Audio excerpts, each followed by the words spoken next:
I'm actually hanging out in Costa Rica with a friend of mine, and he told me, I told him I was doing this podcast today, and he said, I hit my head really hard one time, and I lost hair in that spot. And then it grew back over the course of about a year. And I thought, okay, see, this is not androgenic. This is a totally different thing. So walk us through this a little bit. What are these different types of hair loss? How does hair grow? Talk to us about the follicle and give us a little bit of perspective on these different possibilities. Sure. And I apologize for driving so much of the conversation toward finasteride. The irony is that I don't use finasteride, and I actually prefer an all-natural route of treatment for myself. So we've really focused too much on that specific conversation, and I'm happy to rein this back. And you're right, this is an absolute perfect entry point to talk about the broader discussions of hair loss, the different pathologies, the different types, and then what to do about them. So when you think about hair loss, if you wanted to really, really simplify this, you can kind of break hair loss into two distinct categories. The first bucket is pattern hair loss. That's male and female pattern hair loss, or androgenic alopecia, AGA. And this is more of a chronic and progressive type of hair loss disorder that's characterized histologically through what's known as hair follicle miniaturization. So the actual hair strands over time get thinner and thinner and thinner and thinner until they become so wispy and so short that you can't see them anymore. And at that point for men, your temporal recession has receded, the bald spot has grown, you've got the slick bald scalp. For women, it more so presents as diffuse thinning, so just general thinning throughout the top of the scalp.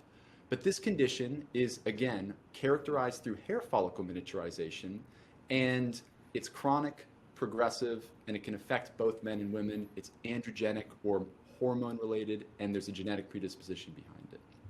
So that's kind of the first bucket of hair loss disorders.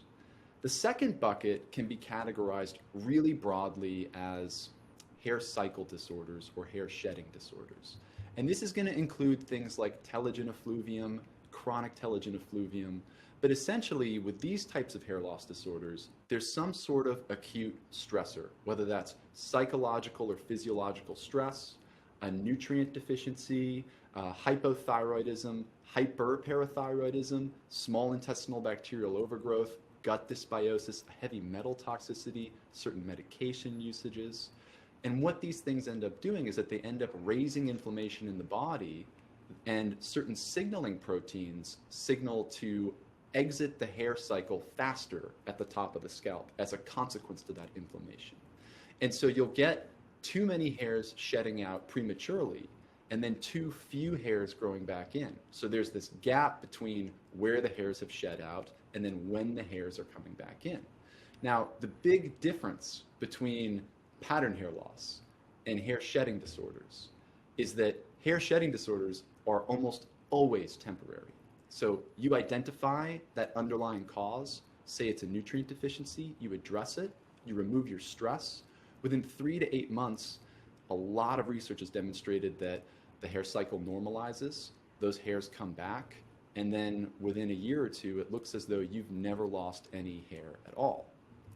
The thing that confuses people online and at doctor's offices is that so many people that I communicate with will say, yeah, I got this job and I had a full head of hair and 3 years later I lost it all to stress. And they're presenting perfectly with male pattern hair loss.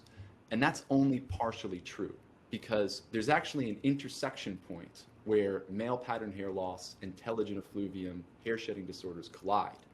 And that's that the only way that pattern hair loss can progress is actually through hair shedding.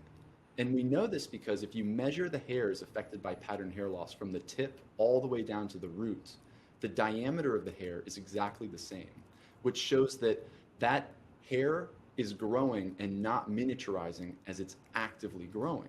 Rather, what happens is that that hair sheds as a part of its natural hair cycle. The old hair follicle degenerates as a part of its natural hair cycle, and then a new hair follicle comes in to replace that hair follicle. Again, this is all part of the natural hair cycle. This happens all the time. Between 10 to 15% of our hairs shed on a regular basis and undergo this every single day. Now, the thing is that with pattern hair loss, the action of DHT attacks the base of that hair follicle and most specifically, this cell cluster called the dermal papillae.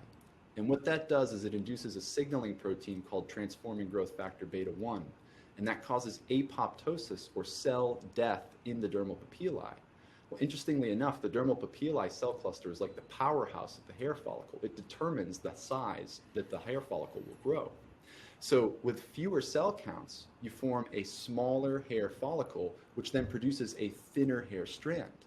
And what this means is that hair follicle miniaturization is a single-step process. It only occurs after you shed hair. So what this suggests is then, let's go back to that person who was really stressed out and lost all of their hair in a 3-year period because of this job that they took. Well, they said that it was because of stress. But from an evidence standpoint, stress only causes telogen effluvium. So what really happened is that this person had the predisposition for male pattern hair loss. They already had the ingredients and the androgens necessary to begin that process of hair follicle miniaturization. And stress led to excessive hair shedding, which then fed into the miniaturization process. It accelerated it.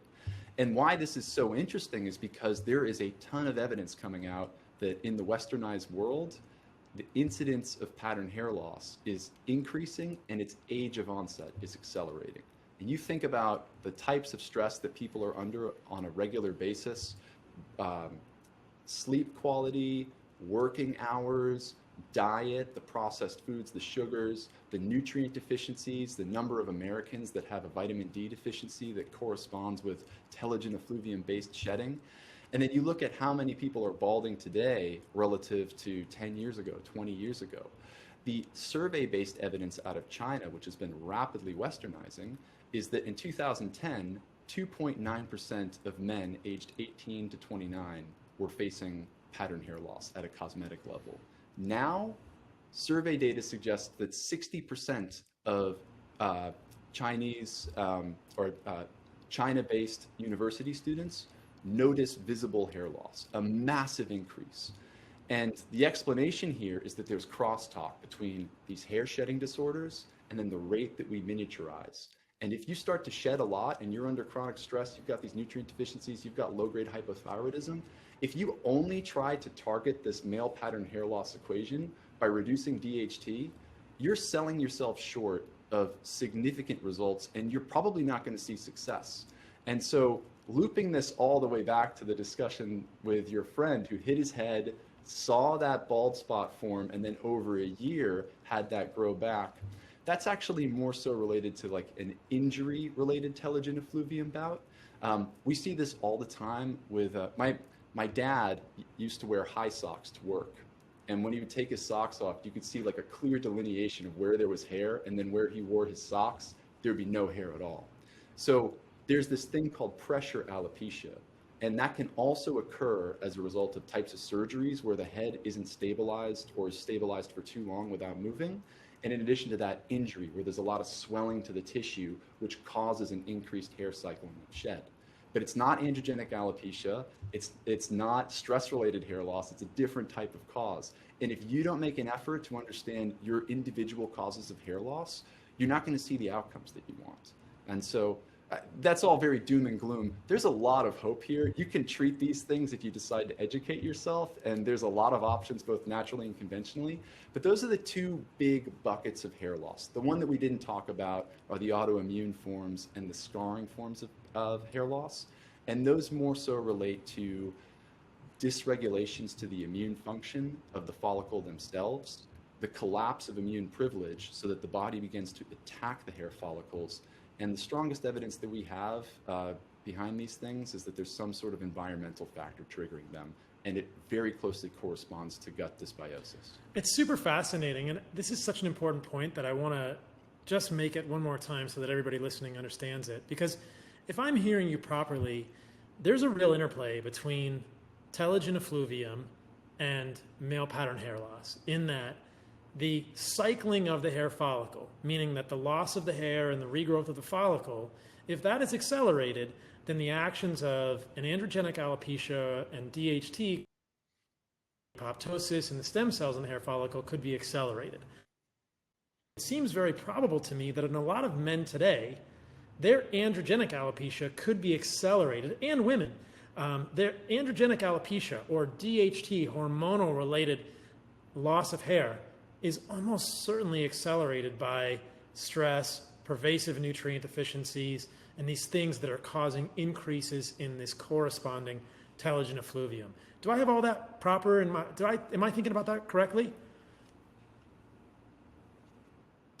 Yeah, you're absolutely right. And the problem right now that consumers face is that they don't get that education at an online level. They don't get that education at the doctor's office because that doctor has 7 minutes with you and therefore can only look at your hair loss and say, it looks like pattern hair loss. Here's a prescription for finasteride. Start taking minoxidil. Consider a hair transplant. They have no time to actually dive into your health to explore what your diet is like, what your environment at home is like, what your working hours look like, how much activity you're getting on a regular basis, whether or not you expose yourself to sunlight, whether or not your cold hands, cold feet, and brain fog are symptomatic and worthy of a TSH test for hypothyroidism, whether or not there's calcium dysregulation in your blood panels, which might suggest hyperparathyroidism or some sort of benign tumor growing on one of the parathyroid glands. There's none of that. And so consumers just go to the office, they get a prescription for finasteride, maybe they see success, but a growing number of people are non-responders to this drug, at least anecdotally, and from my experience tracking people over a number of years. And it's because nobody takes the time to address that other side of the equation. And it's very likely that this is the reason why pattern hair loss, in my opinion, is accelerating in the developed world.